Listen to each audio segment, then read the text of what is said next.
Again, yeah, help yourself to. So this is just a little background. I am not. I am far. I am far from an expert on Halloween.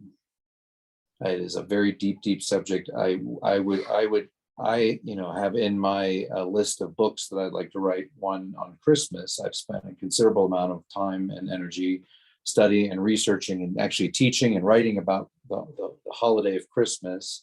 And it was actually during my Master's of Divinity when this whole sort of thing came. And I was raised in a home where we did we did all the holy days. We actually, even though we were Pentecostal, we still did Advent, but I grew up not celebrating. When I was very small, we celebrated Halloween, but then when we got into the Assemblies of God, they celebrated an alternative way. We'll get to that in a minute.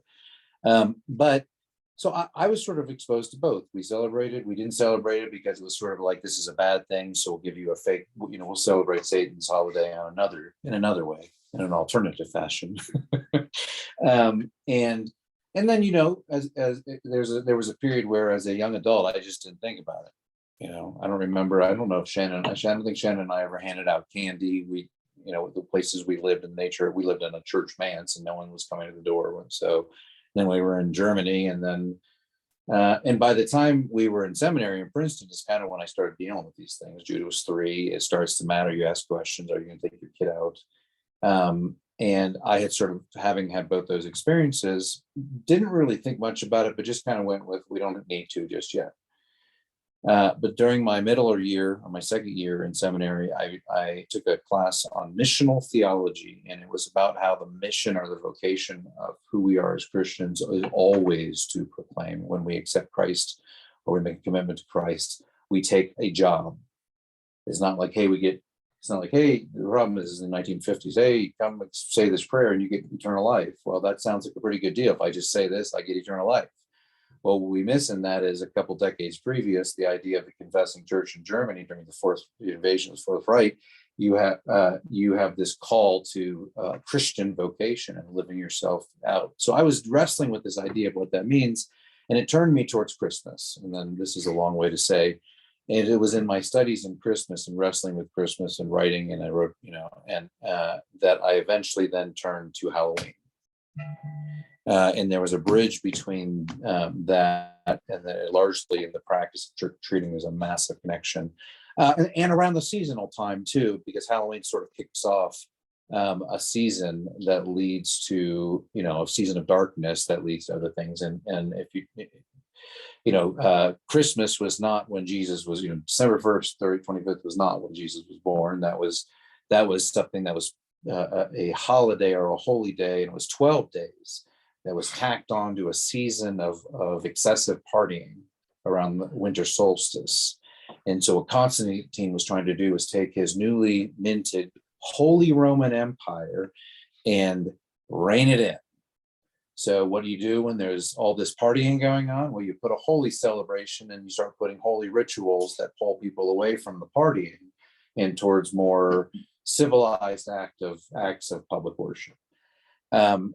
Halloween, however, has a much a deeper root, and I think Christmas both has a pagan root as well, the celebration of the winter solstice, and we'll talk about that in a moment of the relationship between these two. There's a lot of overlap, and Halloween does as well as the Samhain or the Samhain is and we'll get into that in a minute. The Irish or the Scottish or the Gaelic or the pagan celebration of the period between the autumn equinox, where we sometime between late September, like 21st to the 24th or something like that, where we have the shift where the sun goes from the northern hemisphere to the southern hemisphere. It's the beginning of change of season. For us, it's to colder months. For Australians, and those down under, it's to warmer months, which, by the way, is an aside. Doing my intergenerational work, I got to know a lot of Australians and New Zealand Kiwis. And not only does the toilet not flow in the opposite direction, that's just a wives' tale. But they are challenged by a Western northern hemisphere understanding of Easter, because we tie Easter to the birth of new life in spring. But for the Southern Hemisphere, around April, when we celebrate Easter, as they maintain the calendar lunar cycle that we maintain, they're heading into darkness.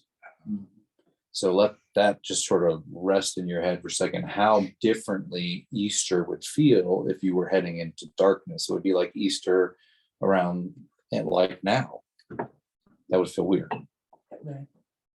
So, but that's, cultural and hemispherical, I guess.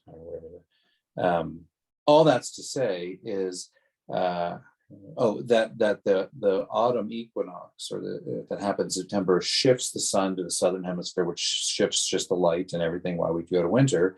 And between the season, between that change, or that time of switching to the southern hemisphere, and the winter solstice, so sort of around that darkest time of the year, you have this middle period, and this is around the time of November 1st or October 31st. So for those who want to put a date on it, the idea is that this is between, and this is also where they feel like the darkness actually sort of begins around now.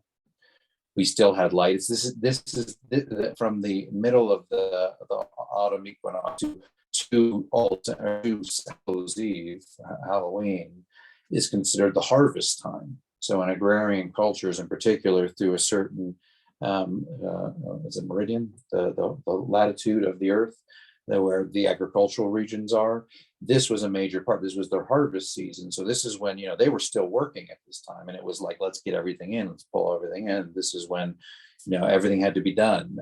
And in some time between November 1st and really the sort of, and this begins, and it's sort of depending on where you are on the, on the globe, it would either start earlier or later, but you start getting to these darkness times where the months are colder. It's darker, so you can't do as much work. All of the food that can be harvest is harvested. So there's a sense of death around you already, like the death of all the plants, the death of the trees, the leaves are off, things are getting darker. You're sort of catching this worldview, and you take it out of our Western sense. You have to sort of perceive how they're saying this. Things are shifting. Well, both for Halloween, and the same argument is made for Christmas up to the time where we, sort of the beginning of December. This in agrarian societies that harvested and raised animals and brewed alcohol and beer and wines, this was the time where we started pulling those, where work was done, and we started a season of rest. And with this sort of mid shift, you also have this sort of we enter into a period of extreme celebration. Around December, all of the fermented beverages were ready to go. When it was finally cold enough, you had a snow. It was the time that you could slaughter an animal and store meat. So for the winter, it was the first time you actually now have these cellars where you could have, this was the refrigeration system or the curing system, or and the dried foods, everything was done. And so it was a lot of partying, it was a lot of excessive drinking, and there were certain things that surfaced, practices and rituals that came out of those. And the two seasons where we experience those are at Samhain and at the winter solstice, which we now call Christmas, or around the time of Christmas. Okay, let's stop there. Is that everyone tracking what's going on? Yep. Okay. Samhain, explain that. I'm going to go through a whole list of things about Samhain momentarily. That is the name of like if you were to say the winter solstice, Samhain was the Celtic or Gaelic or Scottish Druid sort of name. I don't remember writing what it means. It may mean darkness. How do you spell it? Samhain. Okay. So what we're going to do now is we're going to do a number of things. One, I'm going to give you just some general an overview. I want to give you also some the development of the historic practices, both sort of looking back at a very 50,000 foot view at its origins, and I would say supposed origins. Oh, before I get there though, so these are the books that I sort of skimmed through way back when, and I kind of just flinkered through them today. This one is if you're interested in how we get to a lot of the modern day celebrations, this traces through the 70s, through the probably 80s, 90s, I don't know, whenever it was written, the development of our a culture's fascination with horror and fear. So you go back 100 years from now in the 1920s, you may have had a Dracula sort of, you had staged, but at some point and I think cinematography, the ability to record film, special effects, all of these things feed upon one another, and you get this culture that we live in now, still in this culture of people want to be scared. They want to be, and some of the dark stuff that comes out. So this sort of examines that. This goes back to more of the pagan origins and spends time, and these are not books written by Christians. These are not books written by, this is not like a argument against. These are historical. You're welcome to borrow any of these. This goes back to some of the mysteries of Halloween and some of its more pagan rituals. The Celtic festival of Samhain. There you go. You can read right about there. And again, history to some extent, there are different takes on these things. So I would say it's a category that is largely arguable, because like many things, the reason organized religions hold on to their sacred books so dearly is that we actually have documents, and there are lots of places that don't have, lots of paths and cultures of people where it took a while for written documentation and literature to appear. Obviously, after the Gutenberg printing press, it became more of books just all of a sudden became more of a part of their way of life, so things were stored. This is a cultural history of Halloween, and I would say a more encompassing. It focuses on the nature of death, and what, not just in the sense of the death of of life and the environment and some of the seasonal death, but really much also into the symbolism or the practice that was once actually practiced as a day of, not just of honoring dead, and we'll talk about them. There's a difference between honoring dead, like the Mexican Day of the Dead. That is an honor of the dead, or a commemoration of the dead, and a celebration of the lives of the dead. What happens in the short of it is in Halloween there are, because, and is it October 31st exactly? No, we're talking time for a couple days, within days, but a period. Say of a week. I don't want to put it, because people argue, depending on how you date things, sort of, there's always usually a window. There's a window for Christmas too. That's why you have 12 days of Christmas. So, but what I want to do though is I want to look at just sort of some general things and some historic practices. We'll look at Samhain and then I do want to go over some of our modern day cultural celebrations and how those things are connected to the previous practices. I have some fun facts, and then I have, a dozen passages of scriptures that we'll look up to help us sort of say, how do we, the dedication says, to mom and dad from Your Little Monster. Is that what it was a used book, so. Is that what someone wrote it in there? No, No, that's it's the For the dedication of the book. Oh, dedication. okay. Little Monster. That's great. And you're welcome to borrow those. So let's look at this generally. It is called, let's go by the name, it's called All Hallows Eve historically. And you can see Hallows Eve turned into Halloween. All Hallows Evening obviously was the longer form of that. Historically, it has also been known as All Saints Eve. And All Hallows Tide, to when they talk about that, sociologically refers to the period of October 31st to November 2nd. And actually, I'll say, just as as I was digging into all of this, next week's November will be November 2nd for Wednesday. And what I'm going to cover for those days, if you didn't read my email that I sent out earlier this afternoon, is November 1st is Reformation Day in the Protestant world, and for the Roman Catholic world, it's All Saints Day, and it ostensibly functions the exact same way with a little bit of a nuance. November 2nd is All Souls Day, and also Day of the Dead is celebrated through the beginning of November 1st to the end of November 2nd, and apparently occasionally on November 6th, and I never dig around as to why. But all that's to say is that next week on November 2nd, it is All Souls Day. So I'm going to, after this exploration, dig into and teach about those four. There'll be like 4 mini units in one Bible study of what is All Souls Day, what is Reformation Day, what is All Saints Day, and what is the Day of the Dead. And something that we in particular, sort of in the southern part of the U.S., we don't get so much of it in Colorado. When we were down visiting Judah and Santa Fe, holy cow, the amount of skulls I saw, if I had a nickel for every, you go to Trader Joe's, every cactus was planted in a little skull thing.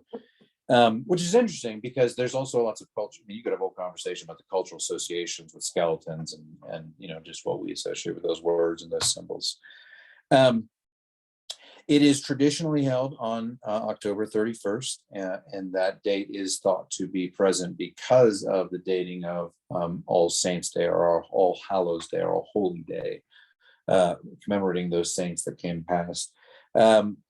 It is, as I'll show in a moment, there's just through some few stats. It is a culturally multinational celebration that originated, if you sort of pull your mind's eye of sort of a world map, thought to have originated in Ireland, which is where a lot of pagan druid stuff, Stonehenge, and a lot of our pagan rituals come. They were earthy people, fairies, and some of the folklore that come out of that, and come out of English literature. But as a Western culture, it's not surprising that that's influenced us. But it spread from there to the U.S. I think it was in the 1800s, and it came over with the Scotch-Irish immigrants, as did Presbyterianism for that matter.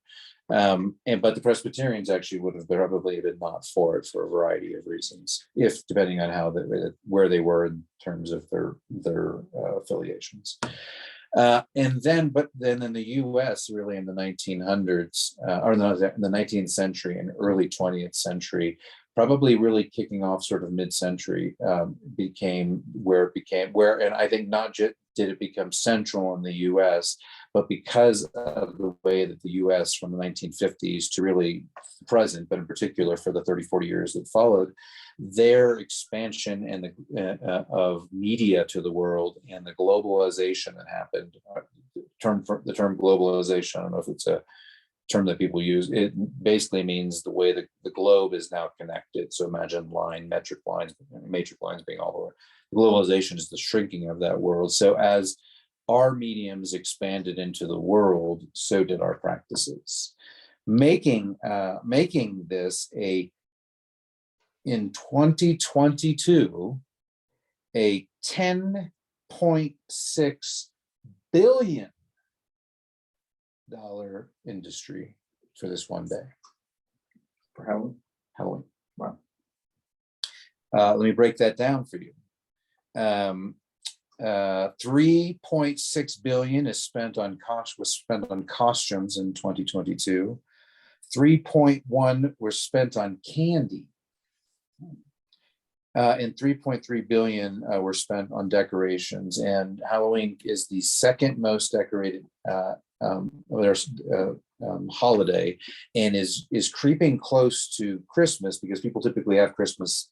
They're buying more Halloween decorations because they already have Christmas decorations. So it's growing industry. Just some fun facts: 67% of Americans in the U.S. hand out candy. So you have about 30%, like myself, I'm in that group, who sit in the bushes with the hose. Just kidding. I go collect candy. I'm just kidding. I don't do that. Random $5.82 was the average cost of a pumpkin in 2022. $300+ million were spent attending haunted attractions, 80% of which were run by nonprofit charitable organizations, many being churches, and we won't even get into the scary things that churches have done. I know, there's a horrific, people, where they're using it as a salvation tactic, where they go in. I kid you not, this is no joke, and where they have used what looks like a baby being aborted as a scene that people have to watch in order to go through the haunted mansion. So there's been lots of abuses done. But anyway, and that's unfortunately part of that 300 plus million. It is reported that $11 million in 22 was spent on damages as related to celebrations during Halloween. That's for people who use hoses on people. Yeah, maybe. Fires apparently are huge. There's a lot of flames going on. 55% of people without children will still celebrate it. So it's not tied to, so, the populations don't have children with them, they still celebrate it. And 20% of US folks who celebrate will dress their pets to a tune of $480 million. Do you do that, Glenda? No. I absolutely refuse. When I used to take my dog to the nursing home, they'd always ask, "Where's her costume?" I said, "I don't do that." Yeah. No, dogs don't like it. Most dogs are uncomfortable with it. Yeah, exactly. And do you want to? uncomfortable with people coming to your door. And do you want to? Yeah, exactly. No, and do you want to guess what percent or what's the number one costume for dogs? No peeking. Oh, Cat. What'd you say? Cat. A cat? no. Dressed like a cat. Like a Okay. I ballerina. don't know. A pumpkin is the number one sold costume for dogs. Then a hot dog, Yeah, I've seen that one. followed by third a bumblebee. So of all of the costumes, so in the last stat I have for you, that 86% of parents admit to stealing candy from their children. I've got to inspect all of this. I went through and picked out what I There's a wanted. parent tax. This one probably has a razor blade in it. So yeah, fun facts about it. Let's start with the origins.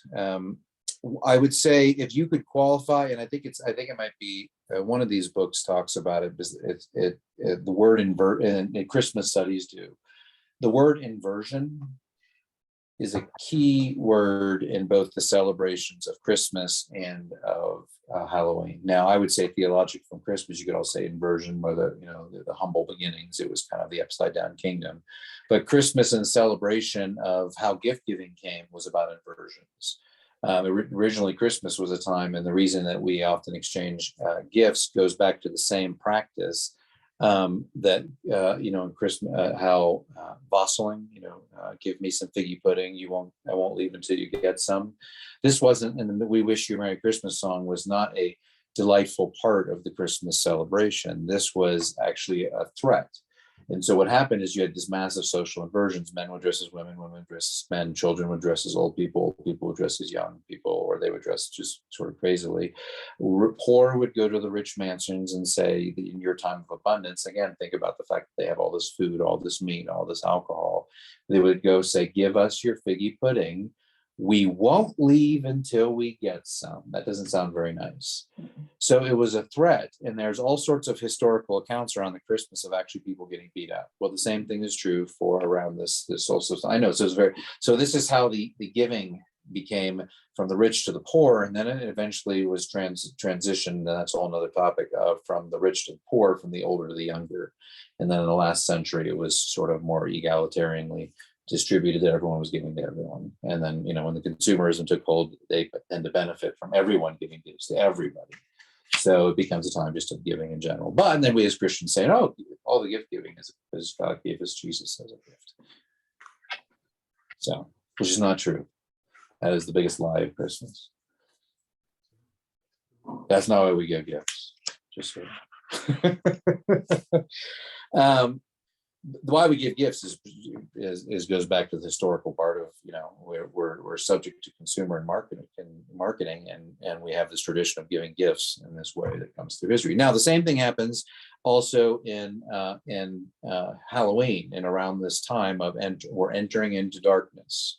It's that midway point. It's thought to be around the time again where they're stopping working and they're starting to celebrate. But it was around this time also, and really again, it was a season, and it sort of lands on something. But it was a time of social, and not of social inversion so much of male, female, rich and poor, but it dealt with a much more spirit oriented. It was an inversion of life and death.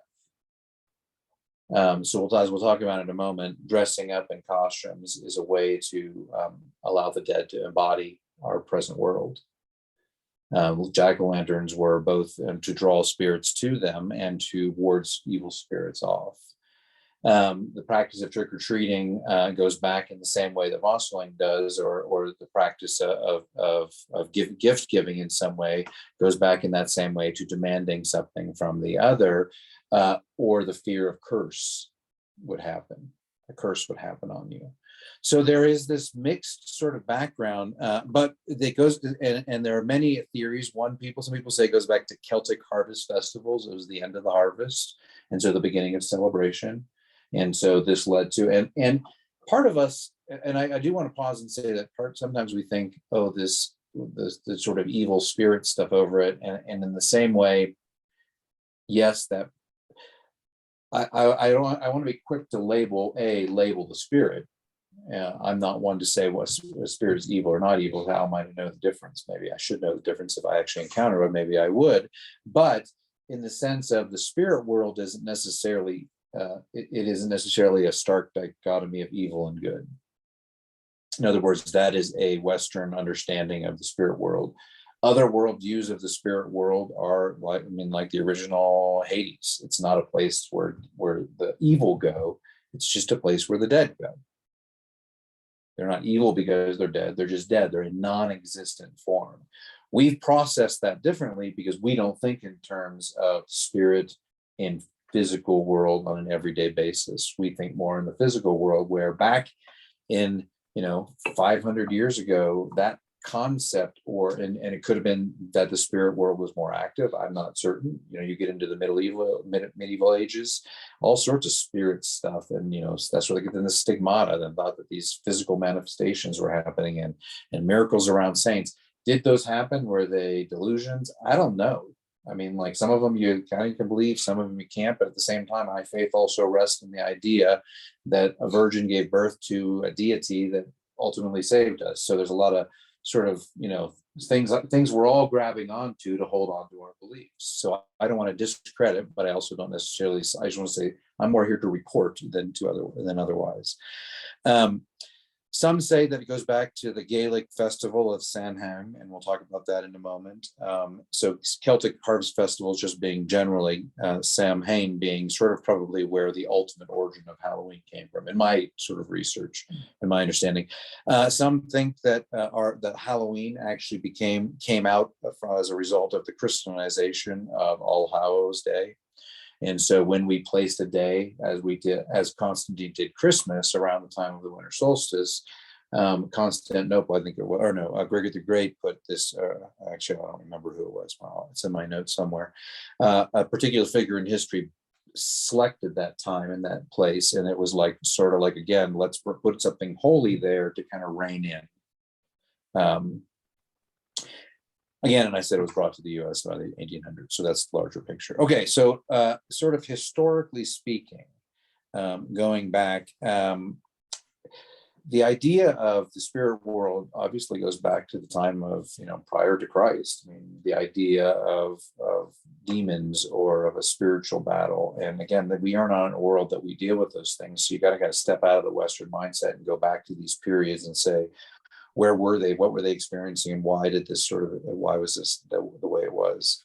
In the 4th century, you did have some celebrations of the dead that were present in the church. And this is some of the earliest celebrations we have, sort of around the idea of acknowledging the dead, but they were established in the spring, not in this fall time.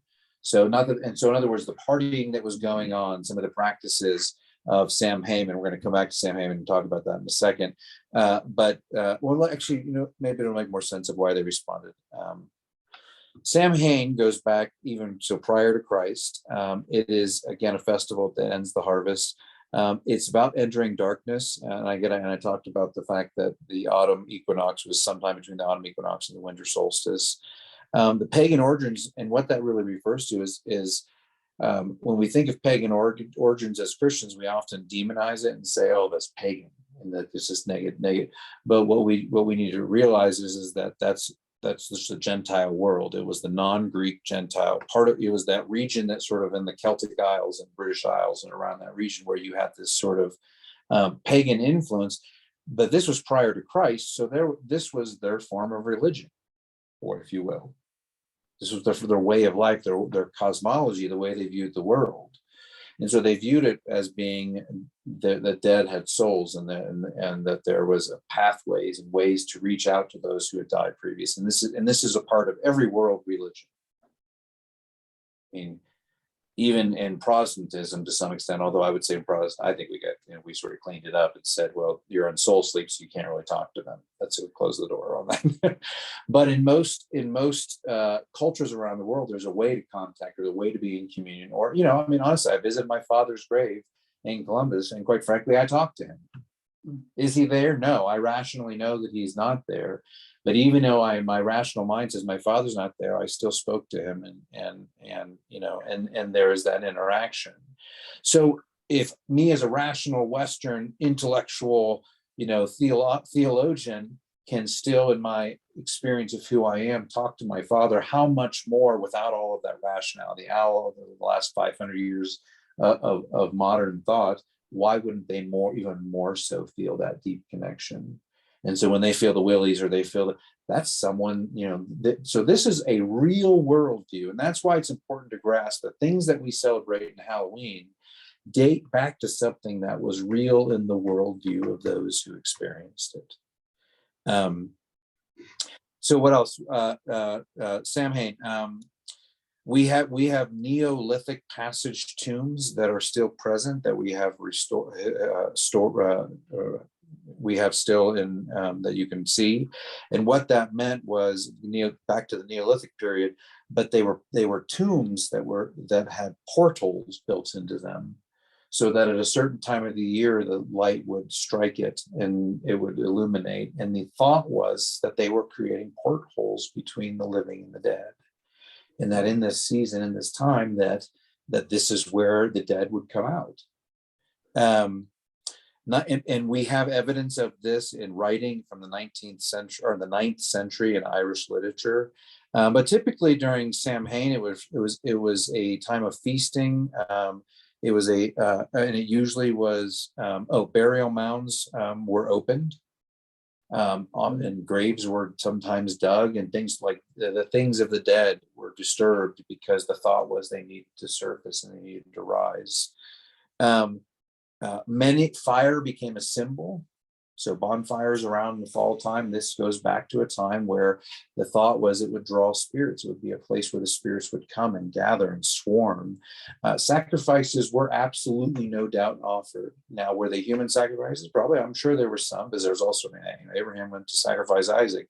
Throughout the history of human civilization, people always sacrifice people. But more likely than that, there were animals. It was a time of sacrificing animals anyways. And when you think about going back again to the time of the Israelites, they were sacrificing animals to atone for their sins. So why not the Druids and the pagans sacrificing for their sense of, and part of the sacrifice too, and part of the purpose of Samhain was to appease the gods for favor in these dark times, to weather through. So it was almost like it was more kind of an offering to say, whether we, and on behalf of the dead, and hoping that those who were dead would somehow spur to action to help transition you through. Because, think about Native American or First Nation religions or expressions. They have the idea that the spirits of the ancestors of the past are ushering them through. So same thing in worldview. These are pre-modern religions or worldviews. Where did I write? Oh, there are liminal or threshold festivals, and there are other ones that are actually 4 throughout the year, but this was sort of the highlight because it was the Enter of the Darkness, where the thought was that they were thin spaces. Have you ever heard the term thin space? I would argue that we live in a thin space. Christians talk about thin spaces as places where you feel God's transcendence. Oftentimes, retreat centers are built. There's a place called in the Presbyterian world called Montreat in Black Mountain, North Carolina, and not just our Presbyterian. It's where Billy Graham retired, and it's where missionaries in the Presbyterian Church used to come back and gather as their furlough, and our General Assembly was to meet there in the South. So it's a sort of a main. But in that area, there's a whole bunch of retreat centers from all the denominations, and they call it a thin place now. Just as an aside, geographic, or I don't know, there's a geologist, I guess, that has talked about the fact that there are certain spaces around the world that give vibrations that people sense in their bodies, but not consciously, but subconsciously, that lead us to a place of more of spiritual seeking or of experiencing spiritual transformation. And Montreat in Black Mountain is one of those areas. So is Lake City. What's that? So is Lake City. I wonder if Lake City, I think Lake City has that same vibe. Who knows? Maybe there's some vibrations, I think people experience, and we don't tap into that. Well, it's one in Arizona, Sonora. Sedona. Where there's supposedly 3 axes there that really can be one of those thin spaces too. Exactly. So thin spaces are those spaces where we feel God's transcendence. And so this was the same concept, but in time, in the season, in the change of the seasons. Food was offered, food and drink were offered for protection through the winters. So oftentimes at altars or at stones or at representations of God. And again, not far from the Israelites, they were bringing first fruits. So in other words, I don't want to demonize as just as a literary word. In other words, I'm not trying to put the demon emphasis on it, not to stigmatize there, but the Israelites were doing the exact same thing. So I'm trying not to make it seem like it's more nefarious than it needs to be. AOS space SI with an accent,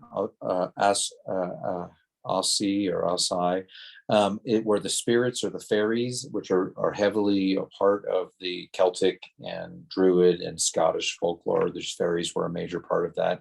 And what's that? And leprechaun. Yeah, these were thought were mythological creatures that came into the world. And this Hallows Eve was when their prime time was to come in.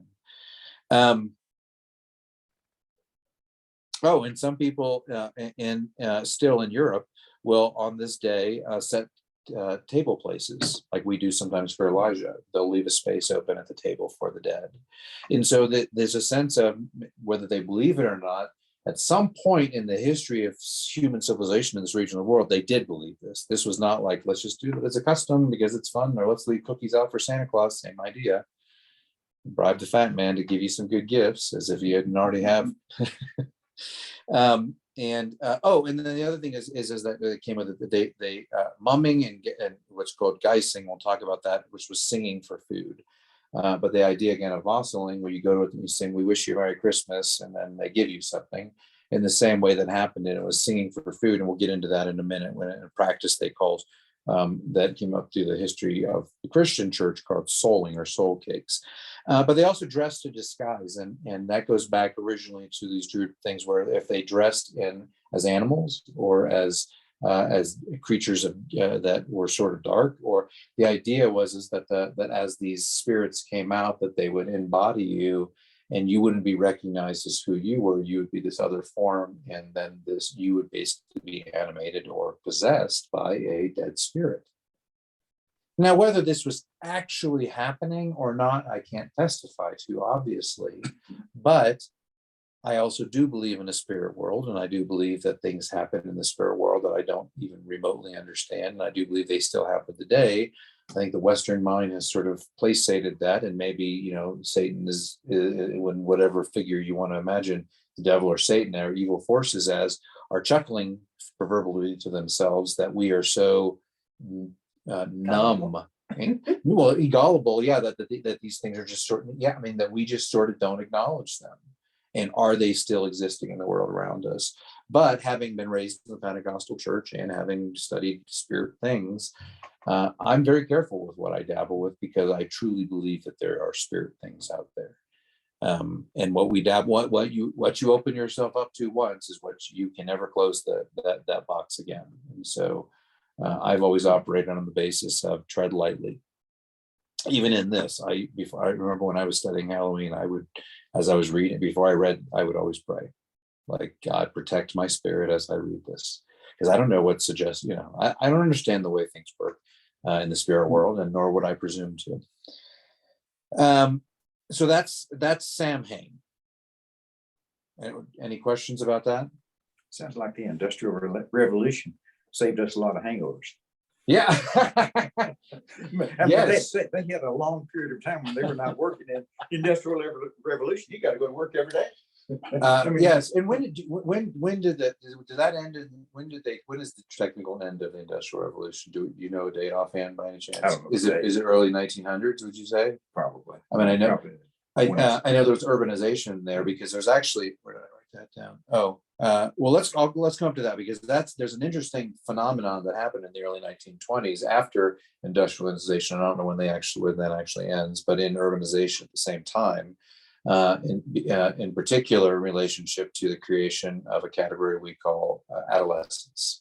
And I think that actually what we've seen in the last 100 years around the creation of this category we call adolescence gave great rise to this, not only, you could argue, over 100 years, the infantilizing of American culture, making us, we want to all go be younger, as opposed to just accepting the ages we're in, but also the fascination with youth culture and how that directs us. But anyway, we'll come to that in a second.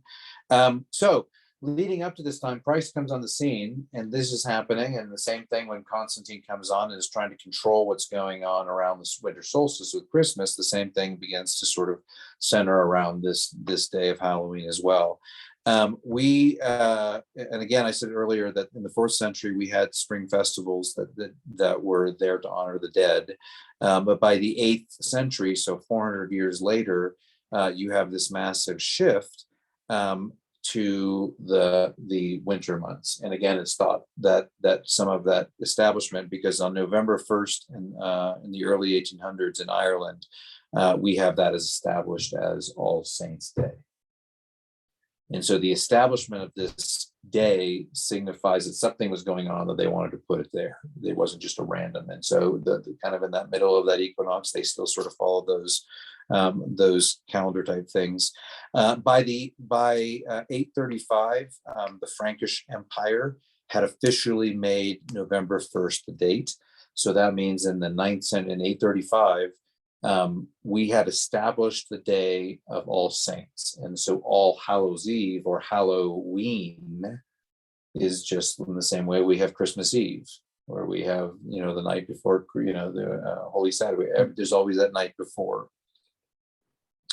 By the 12th century, and for those of us who were in the hell discussion, this kind of comes around the time again where 13th century, Dante, 14th century with Dante's Divine Comedy, conceptions of hell. You already had some ideas in Western European countries around what hell was and how these different levels and purgatory. And so by the time that concept of purgatory, which again, the Apocrypha fed into that, we don't have that in our Bible now, but that idea of purgatory was absolutely validated by the Apocrypha at the time. So when that came into being and factored into Dante's Divine Comedy in the 14th century, you also have the practices around sort of darkness or classifications of darkness happening.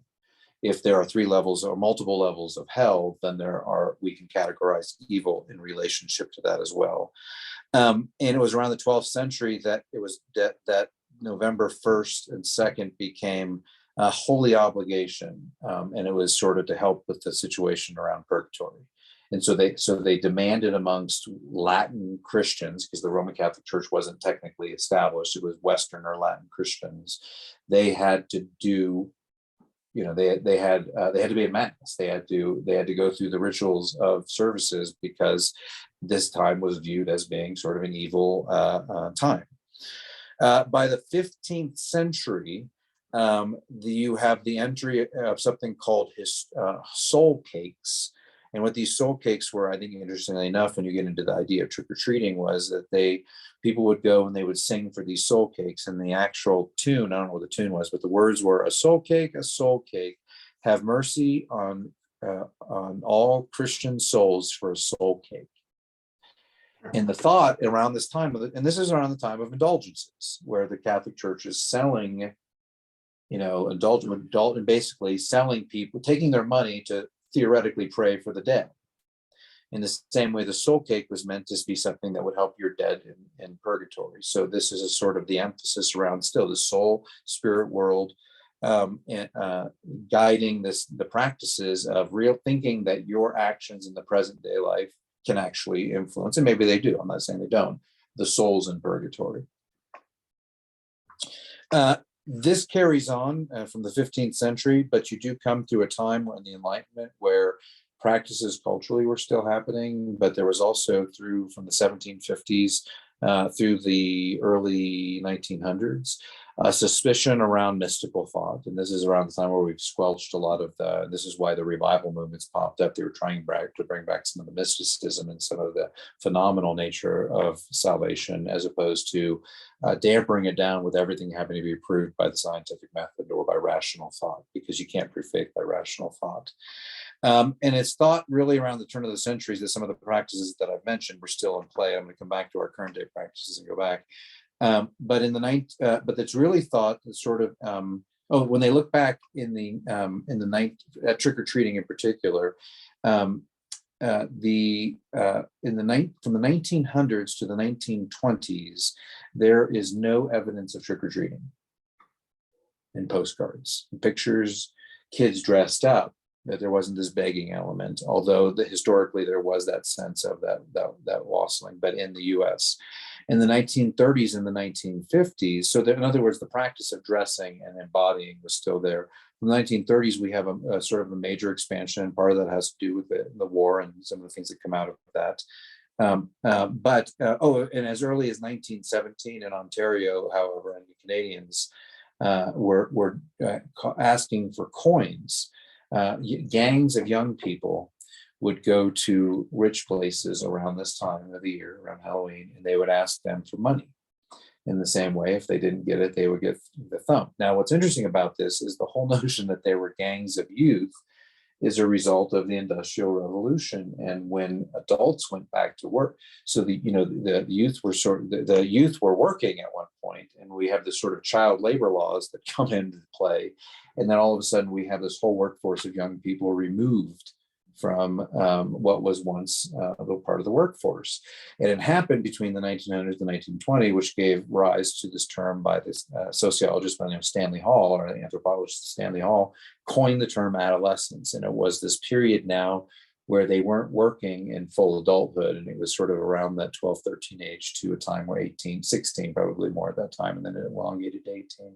But it was this period or moratorium period. But it was because of the creation of this moratorium period, because of the Industrial Revolution that gave rise to these youthful gangs that would go out and do this, that influenced and that was in 1970, but by 1927, there is evidence of the phrase trick or treat in literature.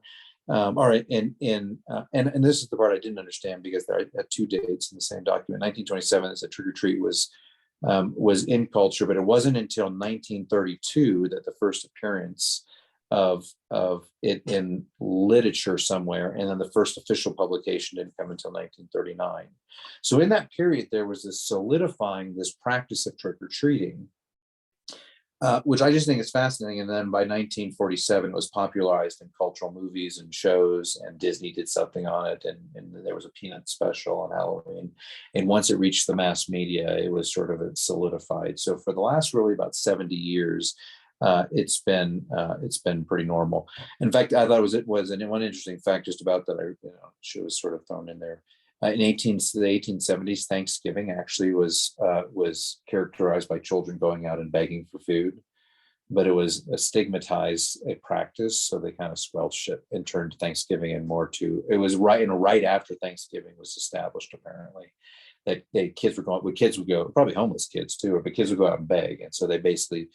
But in Thanksgiving and in Christmas and in these holidays, you have this sense of asking for something from others. to them to give it to you. Okay, so how do we celebrate? We decorate. That goes back to the fun facts, the amount of money we spend on decorating. Our costumes go back to the practice, like dressing up goes back to the idea of dressing as so we can't be recognized and the dead can embody us. Which, when you put it that way, it's kind of creepy. Never looked at it that way. But trick or treating, again, that goes back to what's called mumming or guising or wassailing in the terms of figgy pudding and all that sort of stuff, that sense of exchange. We've talked about that. Jack-o'-lanterns goes back to an Irish tradition of it was originally came over with the Scotch Irish, and it was a turnip or a pumpkin. And the idea of it was they were wild of the will of the wisps, or the will of the wisps was the flame. And the thought was that they looked upon these meadows and they saw these lights, and they thought they thought they were fairies. And another terms in other England often eventually called them. One of the theories is that they were called the jack, and so the jack-o'-lantern. The jack is the light or the flame, but they were both used, and they're both supposed that it's a representation of a place to ward off evil spirits, but also to embody evil spirits come. And so whether it's good or evil, I'm not really sure how that functions. There was all sorts of literature on that.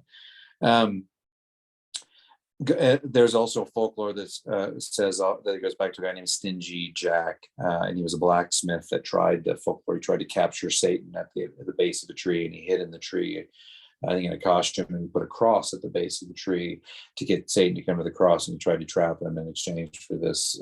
And so the flame, then jack-o'-lantern, became a way to ward off the evil spirit. So we celebrate it, though, in this practice of jack-o'-lanterns. And again, it's meant, and we do it now just for fun and for decoration, but it goes back to a time where there was a legitimate practice of, if we make this carved pumpkin, it will ward off spirits. It will keep spirits away, or in some cases you would draw them to you if you wanted them, to let the spirits know where you were. Bonfires are actually associated with fertility and abundance as well. I don't know, that was new to me. Apple bobbing was an interesting thing. I take that back. I wrote that right above that. It was the apple bobbing, not the bonfires. Apple bobbing was a way that they would bob for apples, and that meant if you got an apple that you would sort of have a good wish. It would be a good omen for the season to come.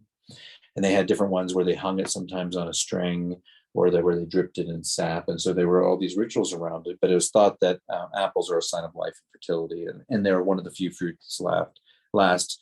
In our modern day times, and one of this book deals with, haunted houses and horror films are something that came about only in the last and part of the last century.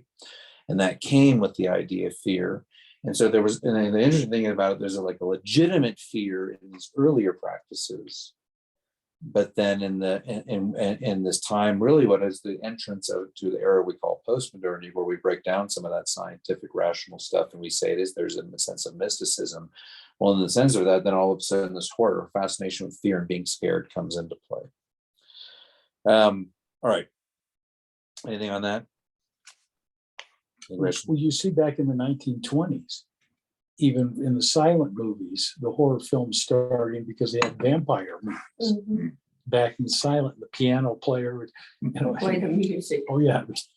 And that, and honestly, I remember I was seeing a Poltergeist or Exorcist, one of those movies when I was a kid at my friend's house, and the images that I saw now were terrifying, and they stuck with me. And maybe I was more impressionable, but There was another part about the apples. So we had the Garden of Eden, bite out of the apple. Now they're trying to bring the apples back into Say vogue, goodbye. Yeah, yeah. kind of a thing. there you go. And then bonfires. You think about all pre-college football games and a lot of that sort of stuff, and what those stood for. Drawing the spirits in. Fertility maybe, and abundance. Yeah. Yeah, we want the big hefty mojo spirits. We want to win. Out. That's right. That's interesting. It is. And here's the thing is, and this is so much of what we do are tied to cultural, sort of patterns throughout history. And identifying those patterns just gives us knowledge of where they came from. And for me, and just, I don't demon, I don't judge people who celebrate Halloween. I don't do it. And so actually, in the responses, I wrote down responses. I think there are 4 general categories. There's participation. I think we get a lot of Christians who they just participate. It is what it is. We go out and we collect, and that's fine. They're not telling their kids you're embodying a spirit. Their kids have no idea. It's like it's not like I think that actually is happening. So it's just participation in a cultural activity. It's a cultural stuff. Yeah. I don't consider it celebrating. We've been to lots of Halloween Yeah. parties. Yeah, But church. we didn't church go to sponsors celebrate. parties. Our Sunday school class had a Halloween party every year. Yeah. And a trunk party for all the kiddos. Everybody brought treats for the Trunk kiddos. or And treat. they did the trunk or treat right there. So you could trust the people that your children got candy from. Yeah. Yeah. Which has a whole nother, Heath addresses this too, that whole razor blade thing that came out. And that was the era Yeah. where they were also like, where the Adam movie came out, where you got Kit Kat stolen from the grocery store. And tarantula movies and piranha movies and shark movies and that was like more mainstream cultural fear, but it's a culture of fear that was built out of that. Appropriation, which I think is probably what my denomination growing up did. We celebrated the day in an alternative fashion. We had a harvest festival and, sort of, we still dressed up, we still decorated. So, which I think, in some ways, I'd rather just celebrate the holiday as it is rather than change and pretend you're doing something different when you're not. You were just doing it on a different day. You're just doing, a different day or a different,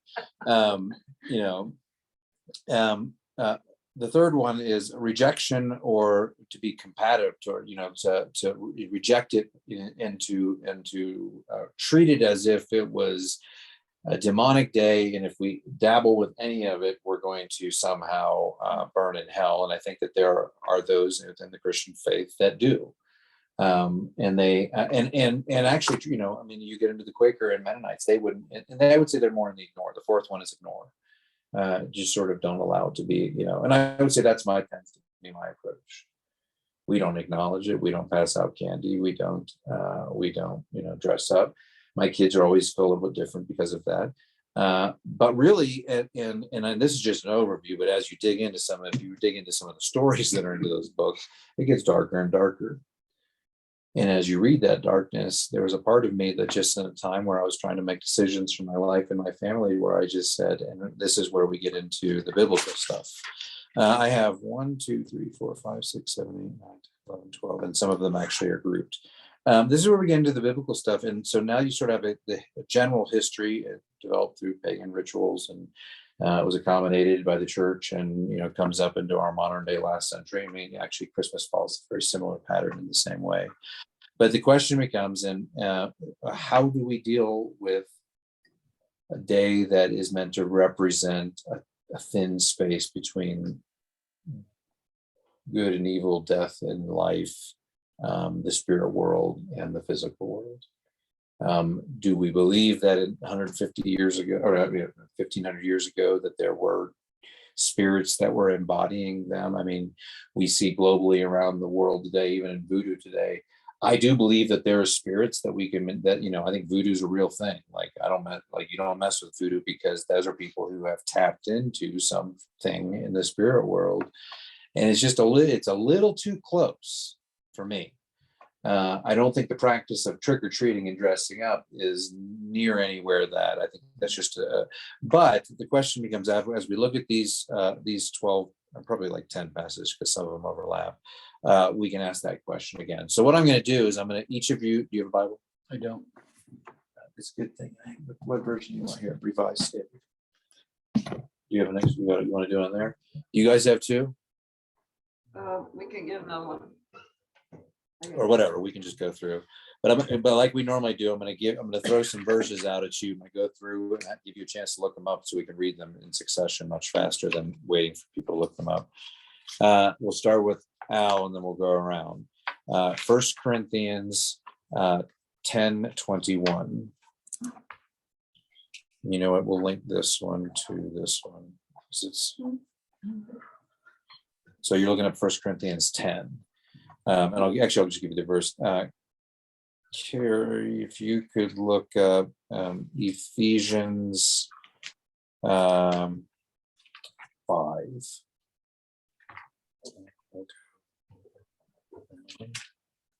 Carolyn, if you could look up Thessalonians 5. First Thessalonians 5, those two are linked. Do you have a Bible? You're gonna go OT, you're gonna go Isaiah 5:20, just 5.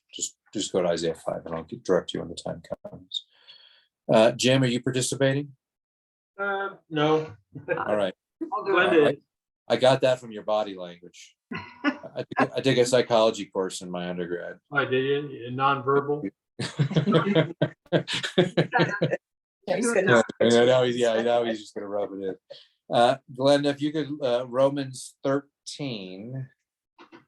And actually go to Romans 12 and we'll link those two as they're just one chapter away. Okay. And then we'll have Titus, John, and Philippians left, and we'll come back to those. Okay, these are not really in any order. I did a few studies just to kind of figure where it was on a few different angles.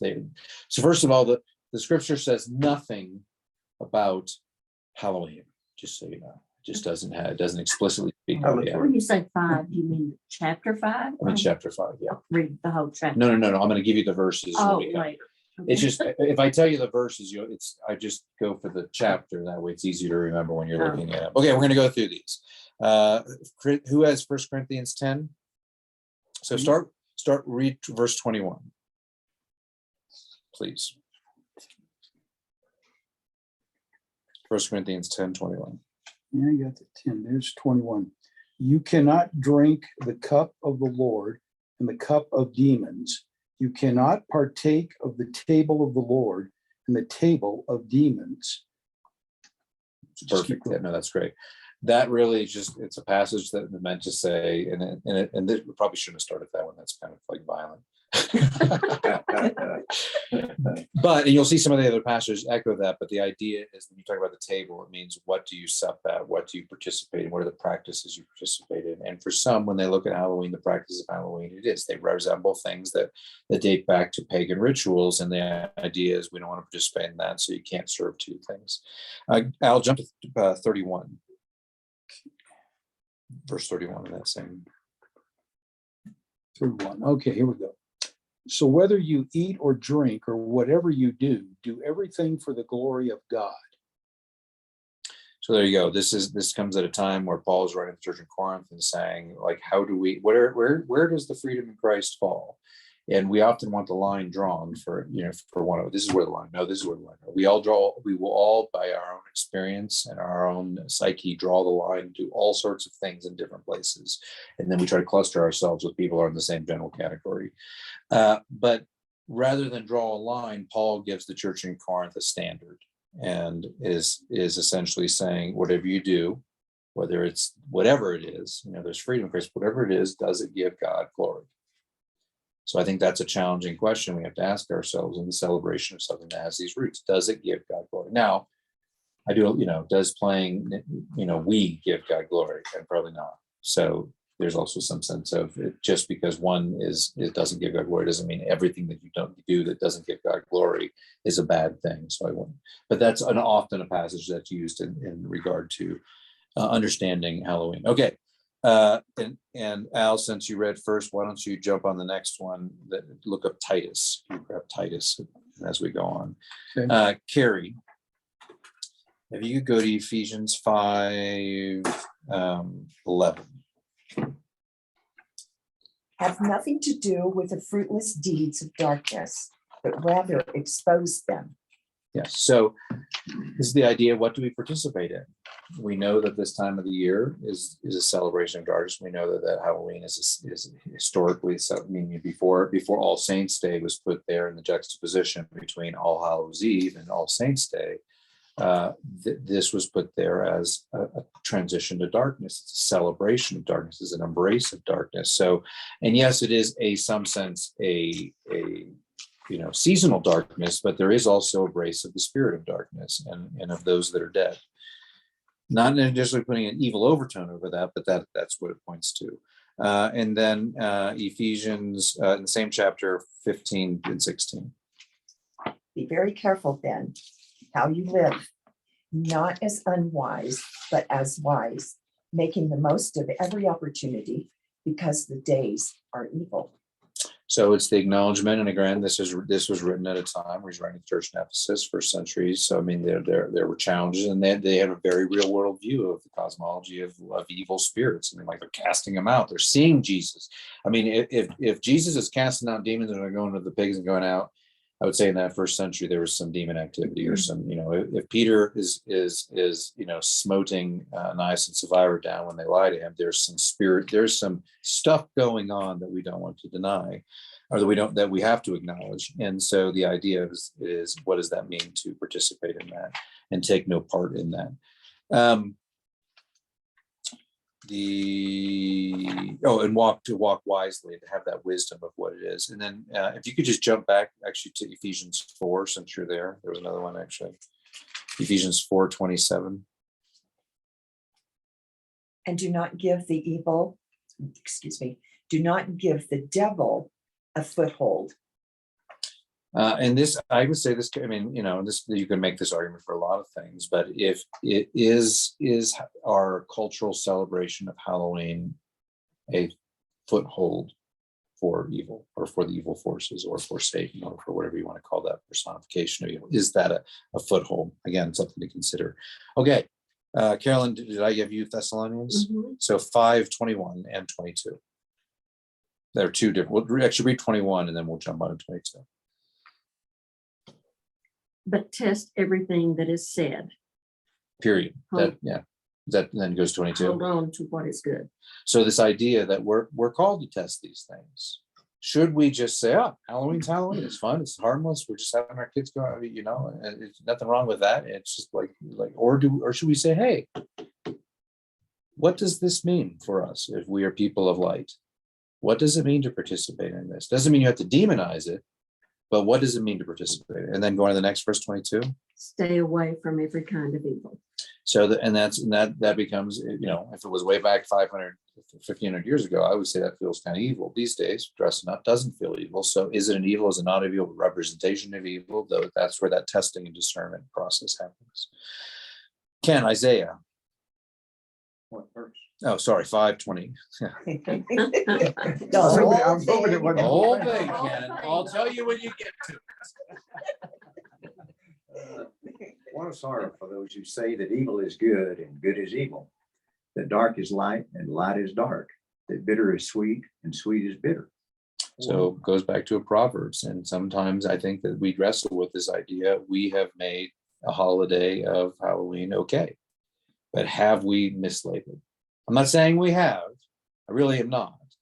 And again, maybe my abstinence from it is more from my uncertainty if we have or have not, and I just want to sort of clear out of the room. But something to consider. Glenda, Romans 12:2. Do not conform any longer to the pattern of this world, but be transformed by the renewing of your mind. Then you will be able to test and approve what God's will is, his good, pleasing, and perfect will. Passage you're all familiar with, but the idea that we are tested, that we cannot be conformed. And the world that we around us says this is the second most celebrated whole holiday of the entire US calendar after Christmas.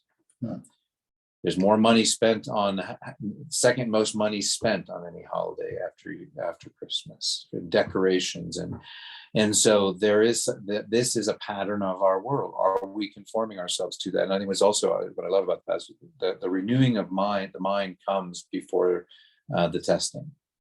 In other words, we test, but there's a renewal of saying, what does that mean? And that's where that you see these tying together, the wisdom, that sense of discernment of light and dark. And then carry on, Glenda, with 13:12. Oh, next chapter, you mean? Yes, next chapter. If you want to turn to John 3, Gospel of John 3. The Yeah. night is nearly over, the day is almost here. So let us put aside the deeds of darkness and put on the armor of light. So the question becomes whether or not you assign something evil to it. But back in the days where Samhain was being celebrated and the portholes of the dead were being opened and they were dressing to embody, and they were offering food to appease, and they were lighting fires and putting out jack-o'-lanterns to either appease or to draw or to reflect spirits. These are practices that acknowledge a real spirit world. And are those of darkness or are they light? Are we embracing them or are we casting them out? Titus 1:15.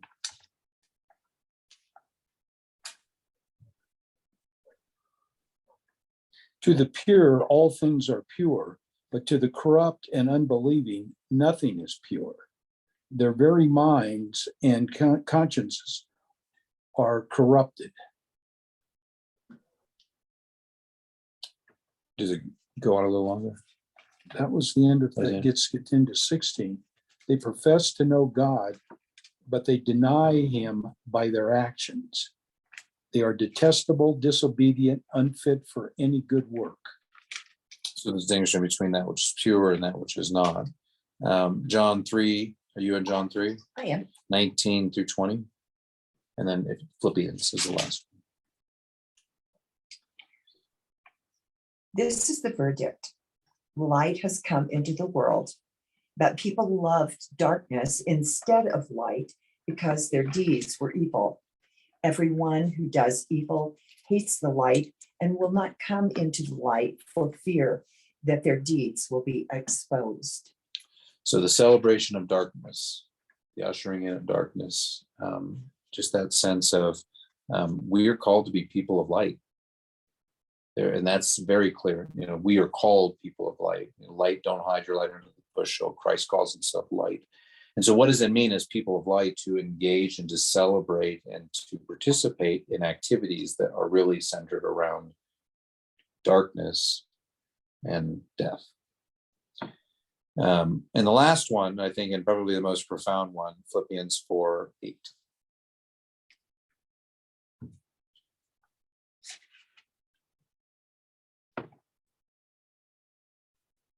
And now, dear brothers and sisters, one final thing. Fix your thoughts on what is true and honorable and right and pure and lovely and admirable. Think about things that are excellent and worthy of praise. So my question, I guess I would leave with is when you think of Halloween and our practices and what you know about the holiday and this moment, are those things true and honorable, and the litany of things that were just listed? And I'd never thought about the darkness side of Halloween because it had always taken place just with kiddos having fun and dressing up as Batman or going next door to the neighbors and exchanging candies with, what I mean? Yeah. That type of thing. Never thought about it. Yeah, because it's evolved more into that party fun It's side. not Yeah. the And it's evil not, dark side. Yeah. because that hasn't gotten passed along. And I think Right. one of us read something that if you hang with people that think evil, then it's going to be that way. Yeah. But hang with people that don't think evil, And think, it changes, yeah. and then it becomes a different Yeah, thing. I always thought the parties that we had at church were for the children dressing up, exchanging the trunk trickery, trick and treat deal. Yeah. It was a fun deal for the kids, and there was nothing dark about it. But- And I don't think there is necessarily. No, I'm no, not saying there No, is either. no, I mean, Yeah. I just hadn't thought Yeah. about this, so Yeah. I'm glad you brought it up. But for me, and that's when I was wrestling with, that's why I go back to the beginning, when I was wrestling with Christmas and then the whole trick or treating, there was such a connection between those two. It turned me to this, and I started. And again, I didn't avoid it just for any other reason. But Judah was 3, or I guess almost 4 by then, and I was wrestling with what do I do? And I've tried to make intentional decisions. We try to make intentional decisions as to how we raise our family, and so it just came to a point where almost there was some agnosticism of I don't really know. I really don't. I don't know how really to process it all. So, but for me, as I look back, what is represented in the history of it, there's not really a whole lot that's good or pure. And then next week, when we look at the Day of the Dead or All Saints Day, this is a different take on death that has some light and redemption, to it. And that's kind of what the juxtaposition between those two will make a stark difference. But I just came to a point where I was like, in not knowing, and in light of these type of verses that sort of paint this picture of me as us as people of light, I just sort of said, I'm not against it. Yeah. I'm not for it. So I'm just going to carry on with my life and avoid it. Yeah. It's a coward's response, maybe. I don't know. I think what we were doing was a response in a case, because we as a church, it was a large church with a large youth group there in Waco. We as a church were trying to protect our children from going out and maybe toilet paper in somebody's house Yeah. or doing something bad. More social harm than social. yeah. Yeah. So we were Safe. trying to keep them together and safe. Or Yeah. having bad Yeah. people do things bad, you know. Yeah, I mean, because Yeah. we had era where and that's why you check your kids' candy, because people all certain, Sure. you know. So my dad handed out tracts. Yeah. We were that family. But also Oh. in our neighborhood here, you know, some people decorate.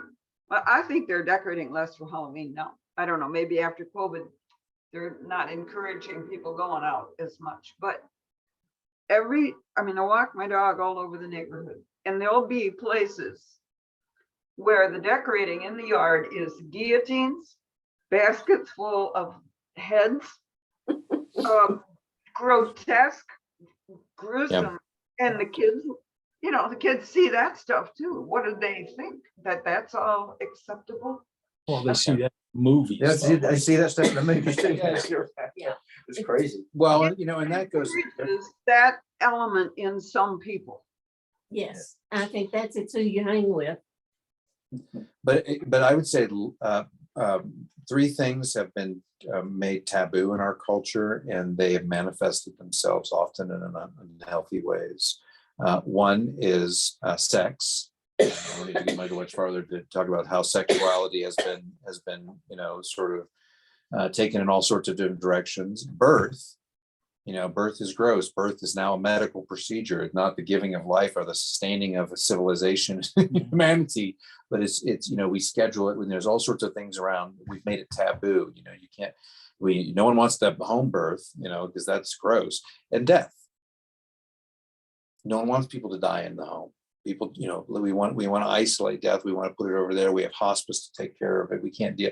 So and death is another way. And again, if we have such a fear of death, and that we always try to be younger than what we are, and if we have make death such a taboo that we want to put it over there and we want to privatize it and we want to keep it out of yet we still have this sort of perverted fascination with it through movies, films, decorations, exactly what you're saying. Like there's an evil in Halloween decorations that I don't remember growing up in the underdog days where I wore, You didn't put it out there.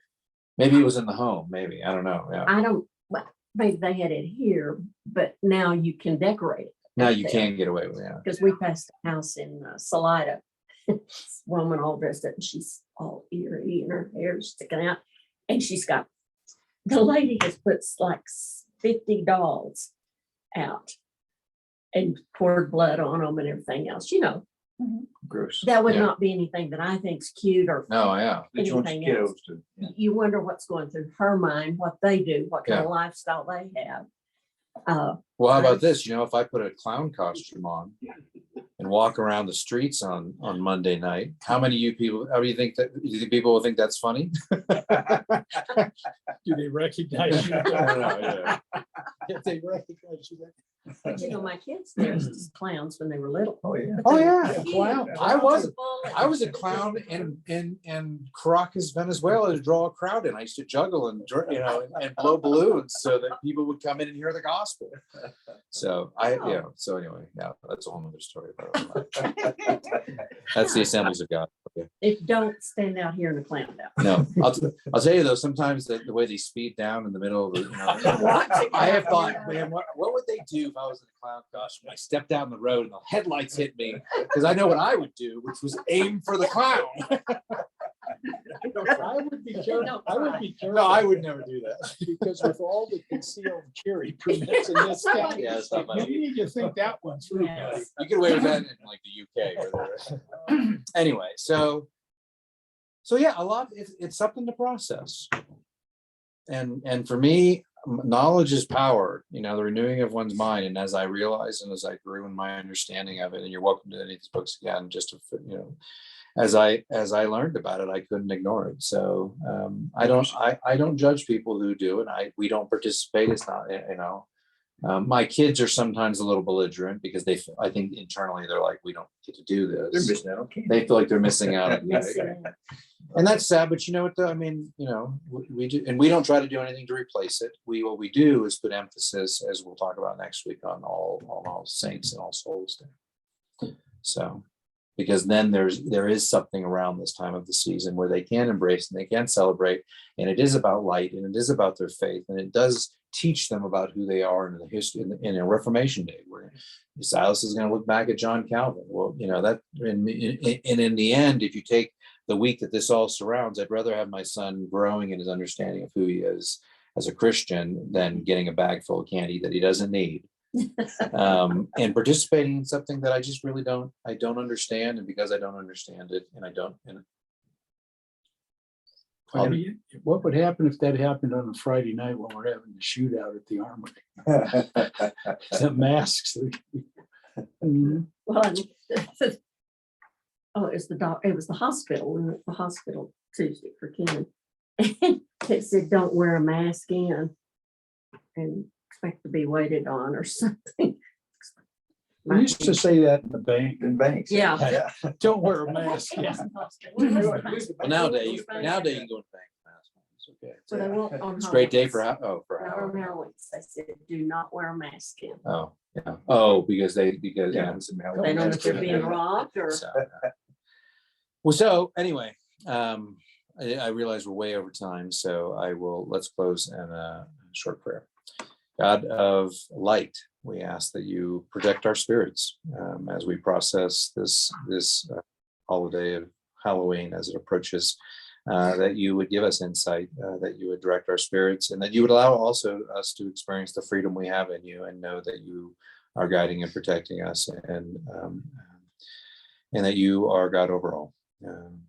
For our community, as we approach this holiday, that you would keep our kids safe and those who participate safe, and that even in maybe their unknowing, that you would allow your spirit to move and to dwell in our town, that ultimately that you might be glorified.